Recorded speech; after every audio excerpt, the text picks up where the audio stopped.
We'll begin with a Fox News alert. President Trump declaring a state of emergency in California over out-of-control wildfires, 6 of them burning right now. Unprecedented high winds and dry conditions fanning those flames, although a little less wind today, almost not detectable, we're being told on the ground. Evacuation calls going out to 100,000 phone numbers. Reports of several civilians and firefighters hurt in this. Hundreds of homes, buildings destroyed, hundreds more in the path of that beast. This is new video from San Diego on Wednesday. A fire tore through a training center for elite horses. Trainers feared at least a dozen animals or more burned to death. We're following the developing disaster there. We'll bring you a live report from the ground coming up. And Fox News alert on this. Capitol Hill is rocked again. 3 members of Congress resigned in 3 days. Longtime Republican Congressman Trent Franks of Arizona announcing he will be resigning amid sexual harassment allegations, which he denies. The 3rd member of Congress just this week to step aside amid misconduct claims, along with Democratic Senator Al Franken and Democratic Congressman John Conyers. This is Outnumbered. I'm Harris Faulkner, here today, the host of Kennedy on the Fox Business Network. Kennedy. Republican strategist and Fox News contributor Lisa Booth.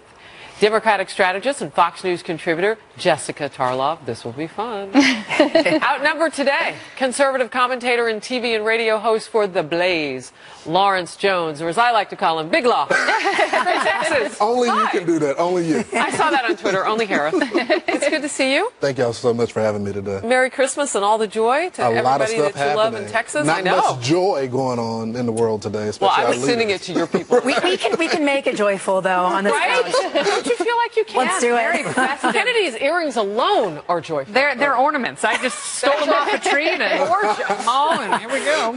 All right, we'll break it serious now. Just hours after Minnesota Senator Al Franken announced he plans to resign in the coming weeks amid sexual misconduct claims, now Republican Arizona Congressman Trent Franks says he'll step down at the end of January. The House Ethics Committee opened an investigation into sex harassment allegations against Franks yesterday. In a statement, he said, quote, "I have absolutely never physically intimidated, coerced, or had or attempted to have any sexual contact with any member of my congressional staff," end quote. But Franks admits he made 2 former female subordinates feel uncomfortable by discussing fertility issues, saying he deeply regrets that it caused distress in the workplace. There's more.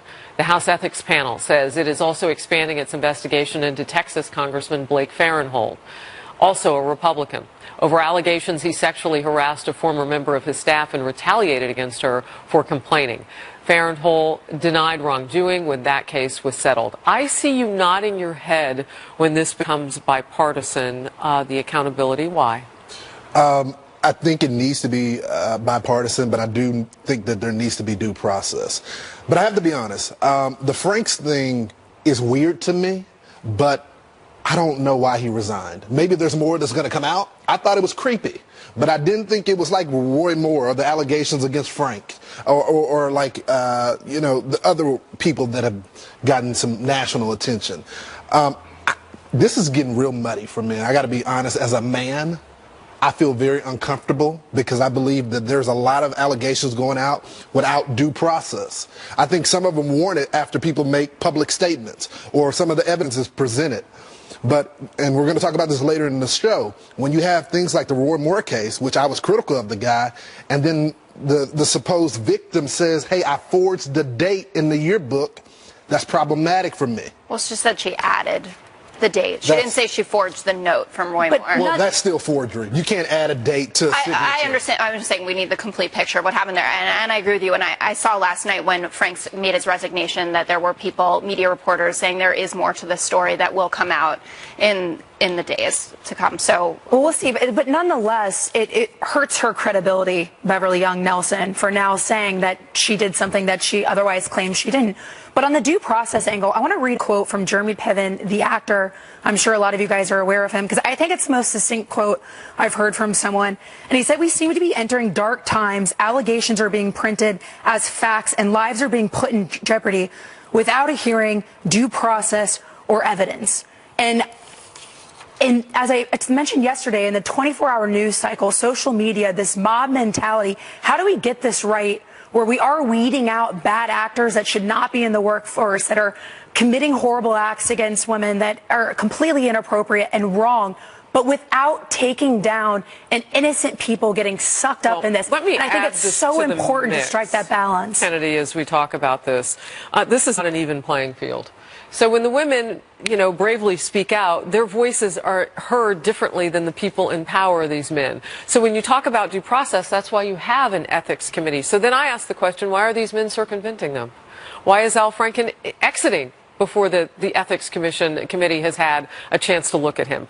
Why is Trent Franks exiting? Is it because of the rally call, or are there more parts to the story? I don't think we can answer that. But there is due process in place in some regards. And I think, what you have to be kind of careful of is activating the mob and letting the mob mentality take over, because what happens is you lose sight of that ultimate goal. You lose sight of protecting victims and making sure that men and women are in places where power is not used to abuse and squash and intimidate and coerce them. That's what you have to do. But the problem is, once you taste a little bit of blood, it really does activate this mentality that can become so dangerous. It almost consumes itself and takes up all of the energy and totally takes the focus away from where it's supposed to be. And in the end, that ends up hurting victims. Well, and to your point, Kennedy, I mean, we can go back to Ferguson and Officer Darren Wilson, who was essentially indicted by the media and the public before the justice process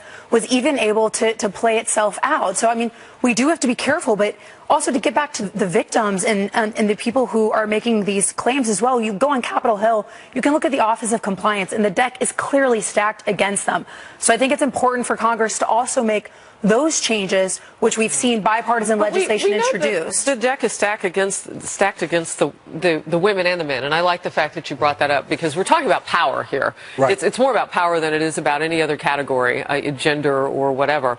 But what's interesting is the fact that, you didn't have a shush fund for the people who were being accused. You had it for the victims. So we do want to be honest about how we look at giving victims a voice. Mm-hmm. And part of that is due process. It doesn't serve anybody, including the victims, not to get to the truth. That's a great point. Jessica? I absolutely agree, and I feel very conflicted over Al Franken's resignation yesterday. It was trial by jury of 30-plus senators. It had nothing to do with the voters of Minnesota. It didn't have to do, certainly, with the Republicans, who overwhelmingly backed him staying there for the due process reason, and also the nature of the allegations compared to what some other people have been accused of.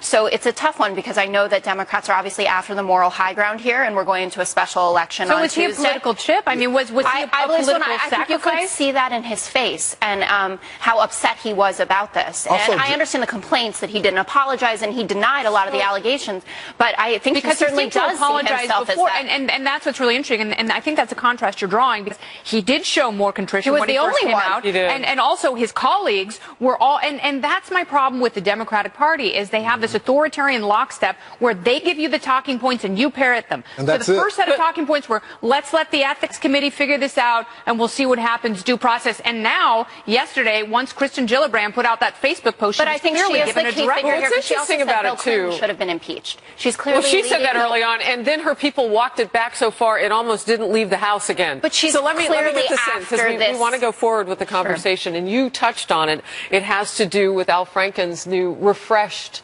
sort of reaction to the allegations against him. Do we have that to watch? Let's watch. I also think it gave some people the false impression that I was admitting to doing things that, in fact, I haven't done. Some of the allegations against me are simply not true. Others I remember very differently. Huh. Well, that was different from that first news conference he gave when he came back and said how apologetic he was. He wanted to be part of the national conversation to lift women's voices. A couple of things. I don't think he's going anywhere. That's the first thing. You don't think but he says gave himself it was the a fake out? weeks. What does that mean? So every other person, Frank's even said, hey, this date, I'm out. End of I'm January. The other representatives that, were sending extramarital affairs pictures in Texas, they said, this date, I'm out. He's the only one that left it open. Out today? Right, out. I don't think he's going anywhere. Number two, can you rescind a resignation, though? Well, he said he didn't give a in the date. coming weeks. Yeah, It was very unclear. I think he wants Yeah, to but see there what are happens in 8 Alabama. women with allegations against him now. This is not a situation where and just have the picture of him putting his hands or supposedly putting his hands on a sleeping woman, which by definition is non-consensual and if it's you're true, asleep. it's wrong, though. But I still believe that there needs to be due process. And Jessica, you said something earlier. You said the voters should decide. Well, do you believe that they should decide in all of these cases? In the Roy Moore decision, should Conyers, should the voters decide there as well? The Roy Moore situation, I certainly think it is his right.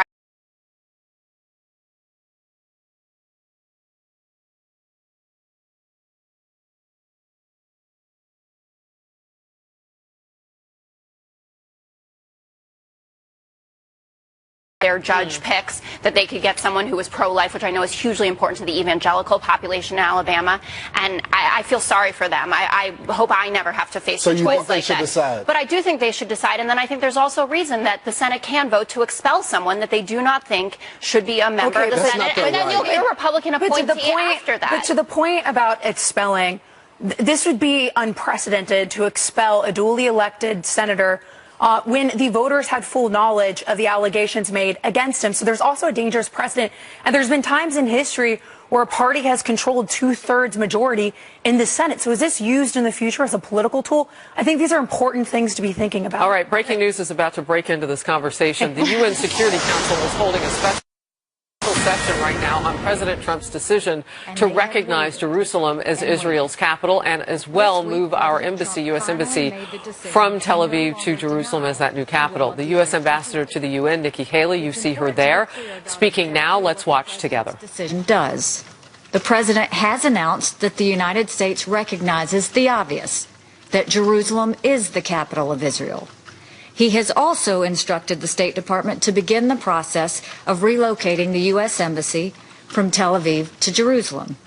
That is what the president has done. And this is what he has not done. The United States has not taken a position on boundaries or borders. The specific dimensions of sovereignty over Jerusalem are still to be decided by the Israelis and the Palestinians in negotiations. The United States has not advocated changing any of the arrangements at the Temple Mount Harim al-Sharif. The president specifically called for maintaining the status quo at the holy sites. Finally, and critically, the United States is not predetermining final status issues. We remain committed to achieving a lasting peace agreement. We support a two-state solution if agreed to by the parties. Those are the facts of what was said and done this week. Now there are a few more points that are central to the discussion of this issue. Israel, like all nations, has the right to determine its capital city. Jerusalem is the home of Israel's parliament, president, prime minister, Supreme Court, and many of its ministries. It is simple common sense that foreign embassies be located there. In virtually every country in the world, U.S. embassies are located in the host country's capital city. Israel should be no different. The United States took this step in full knowledge that it will raise questions and concerns. Our actions are intended to help advance the cause of peace. We must recognize that peace is advanced, not set back, when all parties are honest with each other. Our actions reflected an honest assessment of reality. I understand the concern members have in calling this session. Change is hard, but we should never doubt what the truth can do. We should never doubt that when we face the truth, believe in the human spirit, and encourage each other, that peace can happen. To those who have good faith concerns about the future of peace between the Israelis and the Palestinians, let me again assure you that the President and this administration remain committed to the peace process. To those who do not act in good faith, to any person, leader, country, or terrorist group that uses this week's decision as a pretext for violence, you are only showing yourselves to be unfit partners of peace. Finally, I will not let this moment pass without a comment about the United Nations itself. Over many years, the United Nations has outrageously been of the world's foremost centers of hostility towards Israel. The UN has done much more damage to the prospects for Middle East peace than to advance them. We will not be a party to that. The United States no longer stands by when Israel is unfairly attacked in the United Nations. And the United States will not be lectured to by countries that lack any credibility when it comes to treating both Israelis and Palestinians fairly. It is no coincidence that the historic peace agreements between Egypt and Israel and between Jordan and Israel were both signed on the White House lawn. If and when there's a historic peace agreement between Israelis and Palestinians, there's a good likelihood that it too will be signed on the White House lawn. Why is that? It's because the United States has credibility with both sides. Israel will never be, and should never be, bullied into an agreement by the United Nations or by any collection of countries that have proven their disregard for Israel's security. To my Palestinian brothers and sisters, I can tell you with complete confidence that the United States is deeply committed to achieving a peace agreement between the Israelis and the Palestinians. We have demonstrated that commitment over many years and with the investment of large quantities of financial resources and diplomatic energy. Sadly, peace between the two sides has not been achieved, but we will not give up. Our hand remains extended to you. We are more committed to the cause of Israeli-Palestinian peace today than we've ever been before, and we believe we might be closer to that goal than ever before. Both Israelis and Palestinians have very real stories to tell, painful stories of challenges, distrust, and destruction. But this conflict is not just about the past. It must not be about all of those painful stories. It must be about future generations. Palestinian and Israeli children both deserve a future of peace, one no more and no less than the other. When those children are grown, they should look back and look to this time when the parties genuinely negotiated for their sake. These Palestinian and Israeli children deserve to have hope of a brighter and more peaceful future. Our wish and prayer is that this is the time both sides stop thinking about present needs and start thinking about future generations. I urge all countries in the Security Council and in the Middle East to temper their statements and their actions in the days ahead. Peace remains achievable. We must all do our parts to achieve it. Thank you. I thank the representative of the United States for her statement. All right, so you saw the UN ambassador, Nikki Haley, the U.S. ambassador, Nikki Haley, talking, and I don't know if you caught that just then, but this was important, because what she was doing was then outside the lines of talking about what the president did yesterday with regard to Israel, which is where she started, recognizing Jerusalem, the holy city, as the capital of Israel, as the Knesset, its modern government is housed there. So should our U.S. embassy be there, was what the president was saying, and then Nikki Haley then furthering that. But then she got to this point about the damage that the United Nations has done on its own to the Middle East peace process, and how it is deemed, and I'm paraphrasing her here, to be making some anti-Israel moves over time. And do we have time to come out and chat about this just briefly? I'm asking our team here, because I see you with a big thought bubble. Do you want to express it? Yeah, they have been anti-Israel. That's just the fact of the matter. And I think this needs to be said. This is a bipartisan issue. People voted on this. They said that they wanted it in Jerusalem, and they need to keep the promise. It's bipartisan, people that are still elected into office and former presidents. So I don't like how this has been planted as just President Trump going rogue. He's honoring not only his promise, but the promises of former presidents as well as senators and congressmen. By the way, 6 months ago when they voted on this in Congress, it was unanimous. That's what you're talking about. Correct. Not to mention all the previous times they did. Year after year. We'll move on. New developments now after congressional leaders met with the president yesterday. A deal is struck to keep the government running, but it won't last long. And another huge fight looms just days before the holidays. Will we get a government shutdown for Christmas? Yikes. Stay close.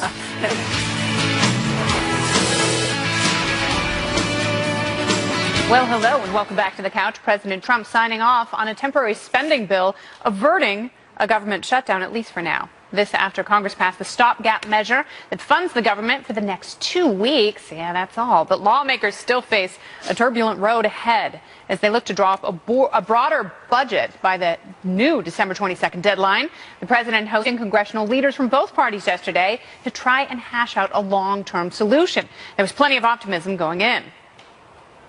We hope that we're going to make some great progress for our country. I think that will happen. We're here in the spirit of let's get it done. We're here to reach a bipartisan agreement to finish out the year, and glad that you invited us and happy to be here. So everyone was there in good faith, but Democrats still had some demands, of course, including a DACA fix, as the future of hundreds of thousands of immigrants brought to the U.S. illegally as children hangs in the balance. If they come back to the table, we can start conversations, but it's going to take us some time, and we're just going to have to find time to make sure that we can accommodate all of these things. We will not leave here without a DACA fix. Nancy, so flexible. She might be hanging around then. No, she'll be there. Hope she brought camping mats.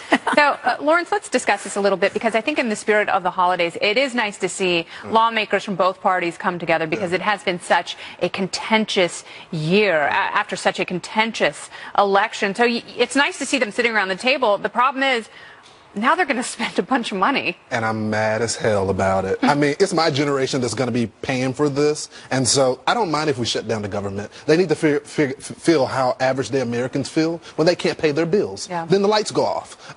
And so Donald Trump went down to Washington and he promised that he was going to drain this. And so I'd like to see a balanced budget amendment. If they're going to come together, let's talk about... Was that a nod, Jessica Tarlow?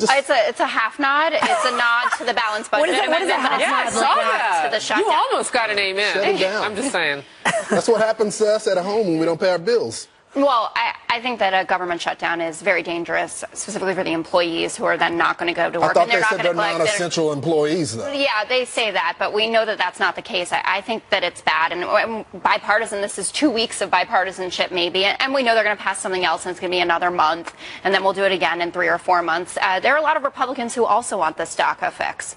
Why That's can't true. we just, I mean... Well, here's the pushback on that. There needs to be comprehensive immigration reform. All for that, too. And that has been necessary for quite some time. Both sides agree to that. They have very different means for getting there and different ways of input. Right. However, I have to say, it's kind of funny to watch Democrats sit here and hold the Republicans' feet to the fire over tax reform, howling that it's going to add to the deficit. I know. But meanwhile, all they want to do is add more domestic spending, at least, Oh, the in irony. addition to there's spending a a lot lot money wrong. their way on immigration. I totally and agree. These are programs that we cannot afford. Not to mention the fact that there was, like an 86% increase in the national debt under President Obama.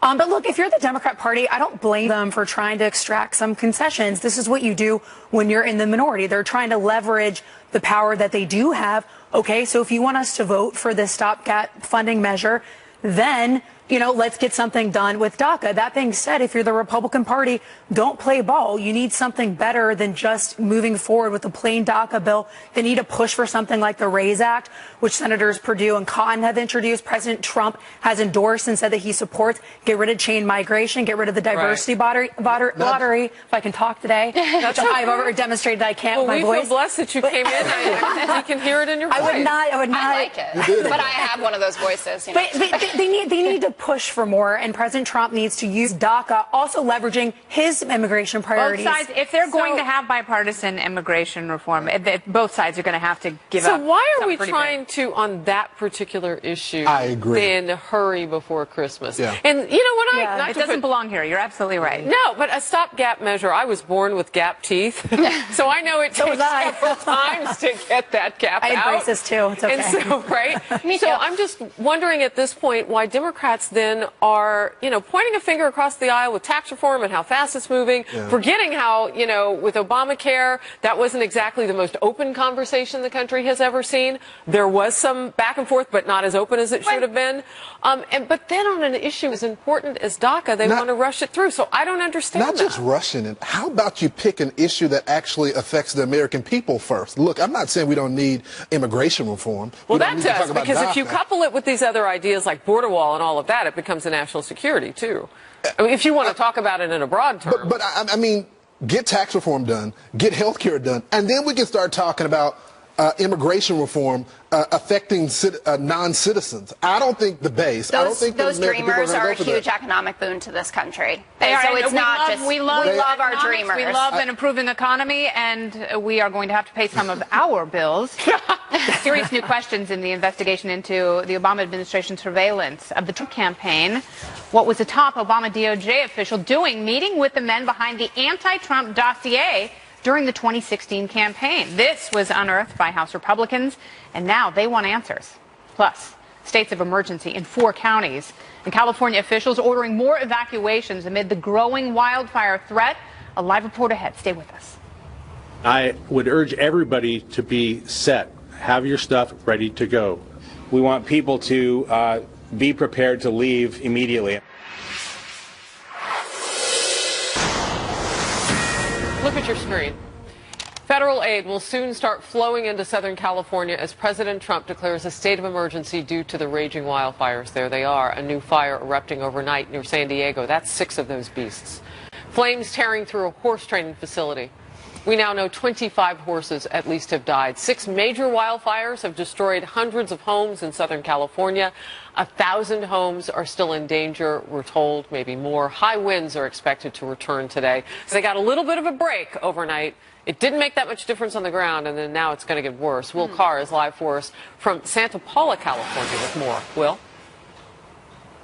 And Harris, the winds have really died down today. That is good news, and the fire crew's really trying to take advantage of that. So we have numerous helicopters out right now. They're going and picking up water from a nearby lake, and then they're attacking this hillside, trying to hit down these flames while they can, while these winds are down. Of course, we had 2 new fires yesterday, one of those in San Diego County. We know that fire has destroyed at least 65 structures, and it hit that horse training facility. We've learned that more than a dozen of those horses died in that fire. Now, this is all due to the Santa Ana winds that have been whipping throughout this area this week. We were on the front lines yesterday when they were blowing the hardest. Take a look at what we saw.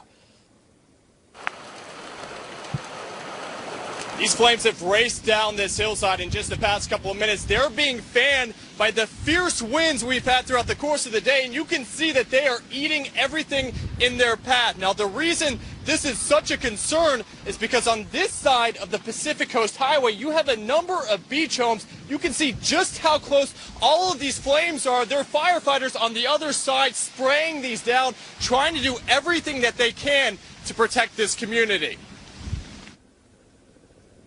As I mentioned, the good news is the winds are at a lull right now, but they're supposed to pick up and be strong throughout the course of the weekend. Harris. All right. Will Carr, thank you very much. We appreciate that. We'll check back as the news lines. Kennedy? This is Outnumbered. Thank you for being here. New revelations in the investigation into that dossier of salacious and largely unverified claims against the president. A top Justice Department official, Bruce Orr, was demoted this week after House investigators discovered he met with the dossier's author, former British spy Christopher Steele, during the 2016 campaign. He also met after the election with Glenn Simpson, head of Fusion GPS, the firm that hired Steele to compile the dossier. Or reportedly did not disclose the meetings to DOJ officials. This is raising new questions about what Justice Department knew about the dossier and if it was used to obtain a warrant to surveil members of the Trump campaign. And that's why it's so serious, Lawrence, because it doesn't matter if maybe tiny parts of the dossier are true. So much of it is unverified, and so much of it has been proven to be false and just salacious. And that if that was the document that was used to justify spying on Americans warrantlessly, it's pretty egregious. And you know what? welcome Republicans to the party. Welcome, because us libertarians have been talking about the deep state in the FBI for a while. And, you know, it was just back the blue, which I do back the blue. But make sure the blue is following the law. And a lot of these people are corrupting this department. Remember I told you the last time I was on, I haven't trusted the FBI ever since they left my hometown, Garland, Texas, hanging. There was an FBI agent that watched a terrorist almost commit an act. That's right. And did nothing. Just took a photo and marched off. So welcome to the party. There's a lot of corruption there. They hide stuff and they protect each other. I'm concerned about the new FBI director. Are you going to protect your new brothers in arms? Yeah, is it serious enough? Right. And I don't know if Christopher Wray addressed those concerns for you, but you know, he seemed a little hesitant. This is really interesting because Orr had known Christopher Steele since he worked for MI6 back in the early 2000s. And he didn't disclose these meetings. So what were they meeting about? Why did he find it necessary to meet with two people who are gathering information in this way? All right, so you bring up Christopher Wray. Is he going to go down the road to answer some of those questions? Does he feel he needs to? Look, he knows he has a problem. It starts all the way at the White House if he reads Twitter. And that problem is accountability and expecting someone to do their job. Remember, he's only been in the job for 4.5 months. He was put there by President Trump, and Trump is already saying the place is in tatters. But yesterday, you know, we saw a little bit the memo that he floated about raising the morale a couple days before. He was asked about that. He was asked about disciplinary action against the anti-Trump text message writer who was working on the investigation. So these are all things that need to be looked at. Is Christopher Wray the guy to do it? That's what the hearing was about. That he was on display for the American people to see. Is he the one to trust to get the job done? And there were Democrats and Republicans who had questions. Oh, yeah, absolutely. Which is the way that it should be. Democrats and Republicans supported him getting this job, and Democrats and Republicans should be questioning him. No, there's accusations of partisanship. No, they were doing their job there. We had Rod Rosenstein and Christopher Wray both said that they are happy with how the probe is going and that they want to raise the morale within the department, which I think is incredibly important, but it should be bipartisan, and I do take your point. There's no room for any of this. But no wonder the left was trying to knock Chairman Devin Nunes off of this. He's the one that uncovered this. He's the one that got the GPS who funded the dossier out. He's also the one that unearthed the unmasking of Trump officials. So no wonder they didn't want him on top of this. Okay, but he got to move on yesterday. And that's over. Yeah, exactly. Yeah, that's over, as you put it. After endorsing Alabama Senate candidate Roy Moore in Tuesday's special election, President Trump set to rally supporters just next door in Pensacola, Florida, just outside Alabama. Whether Mr. Trump can get Moore across the finish line, as new polling shows, we could be in for a long night on Tuesday. But there are some new developments to this story. Stay close.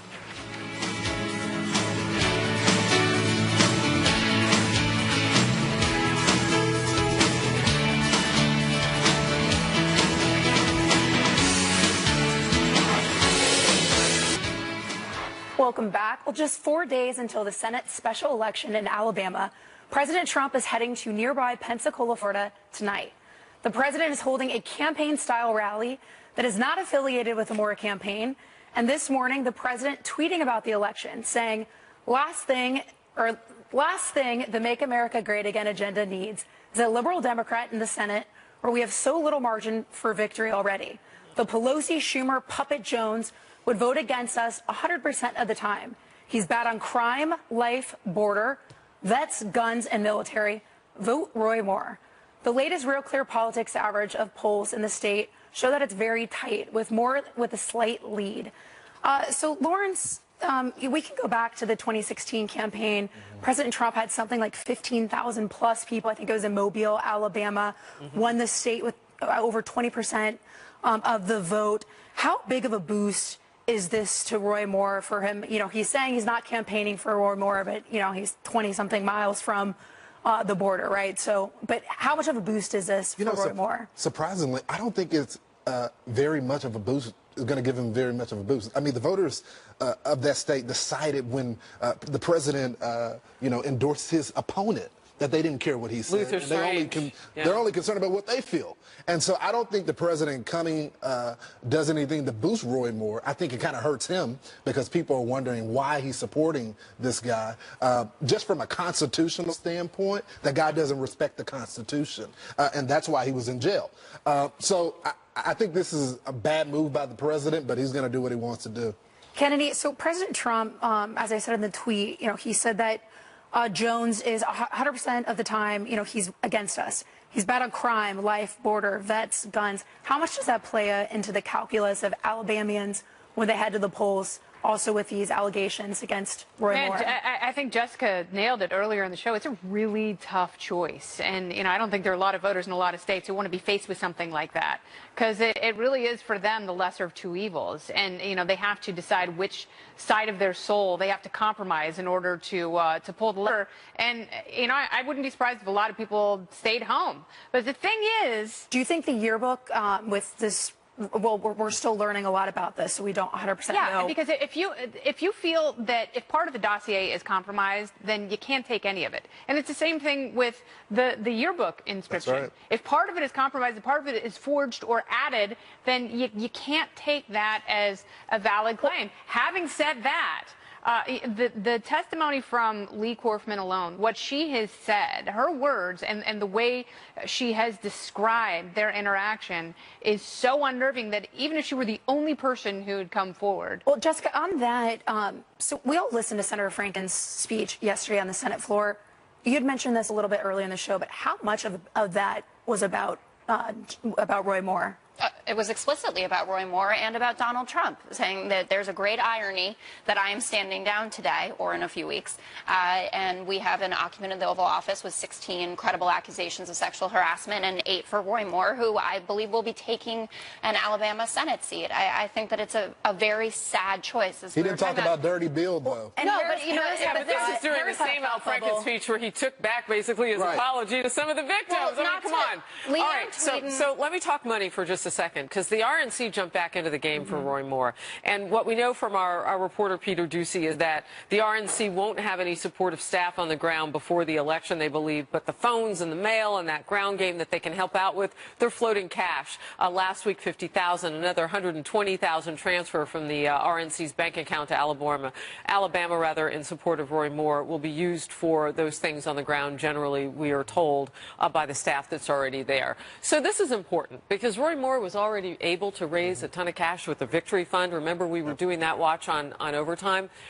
He was already having the ability to do that ahead of the Democrats. Yeah, but the RNC made this move. This is what the RNC is saying. We left morality a long time ago, and so we're going to choose to support the guy that shares our political ideology. It's just that simple. The other party does the same thing, and they're doing it. They're saying we're going to support our guy. All right. Politics of local. Well, I'm sure we're going to get to this on Monday and Tuesday. Well, the U.S. ambassador to the United Nations has some harsh words for the UN itself as she defends the president's recognition of Jerusalem as the capital of Israel. That's ahead.